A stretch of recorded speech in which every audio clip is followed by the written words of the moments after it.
I just got this notice. It came from Reuters saying, quote, Iranian official tells Reuters there was no missile attack on Iran. We have confirmed there was an attempt, clearly.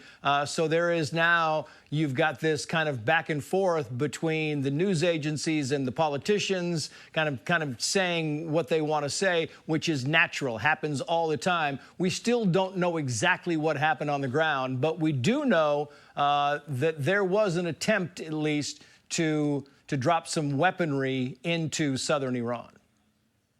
Well, and let's hope that is an indication that everybody does want to de-escalate this, that everybody does want to keep this below the threshold where it could go into war, where the Iranian side would feel a need to trigger what that foreign minister said there, or what the President Raisi said a couple of days before that. So that would be good news as far as I'm concerned. So let's hope that this matter is going to be put to rest and that saner heads are going to prevail and that this does not escalate into any kind of conflict. Yeah, but there's that risk. I mean, that's the whole thing is whenever you have this type of thing, Colonel, you know, I know, everybody who we've talked to says there's this risk. It's a tightrope, and you've got to depend on the other side saying, okay, enough is enough, and it doesn't usually work that way. Fair?